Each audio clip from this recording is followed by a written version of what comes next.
ఈ project related దాంట్లో మర్ల తండ, కేశ తండ, నక్కలగండి తండ ఇవన్నీ ముంపు గురైతున్నాయి. వాళ్ళకి నష్టపరిహారంతో పాటు R&R ప్యాకేజ్ కూడా తొందరలోనే ఈ సంవత్సరం 31 డిసెంబర్ దాటకంటే ముందే ఈ గిరిజనులకు న్యాయం చేసి వాళ్ళని ఆదుకొని వాళ్ళకి ఎలాంటి నష్టం జరగకుండా వాళ్ళని ఆదుకునే బాధ్యత మాది. ఎందుకంటే దేవరకొండ ఎమ్మెల్యే గారు, అచ్చంపేట ఎమ్మెల్యే గారు ఉన్నారు. వారిద్దరి తండాల ప్రజలతో మమేకమై ఉన్నారు. వాళ్ళ దృష్టికి పదే పదే తెస్తున్నారు. నేను ఈ సందర్భంగా మర్లపాడు, కేశ తండ, నక్కలగండి తండ మా లంబాడ సోదరులందరూ కూడా నేను ఒకటే మాట చెప్పదలుచుకున్నా. డిసెంబర్ 31 లోపల మీ సమస్యల్ని పరిష్కరించే బాధ్యత తెలంగాణ రాష్ట్ర ప్రభుత్వం తీసుకుంటుంది. మీడియా మిత్రులకు కూడా నా సూచన, ఇది మనం ఇప్పుడు పూర్తి చేసుకోకపోతే ఇంకెప్పటికి పూర్తి కాదు, ఇంకెప్పటికంటే ఎప్పటికి కాదు. ఇంత గొప్ప అవకాశం మంత్రి, ముఖ్యమంత్రితో సహా ఈ ప్రాంతంలోనే పుట్టి పెరిగిన వాళ్ళు ఉన్నప్పుడు కాకపోతే ఇంకా దీన్ని ఎవ్వరు చెయ్యరు.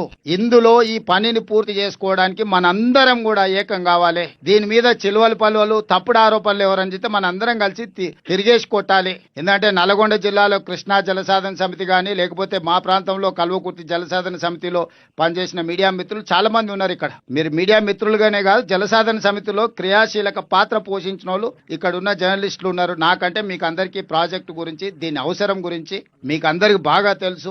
ఏ అడ్డంకులు వచ్చినా తొలగించుకుందాం, ఈ ప్రాజెక్టు పూర్తి చేసుకుందాం.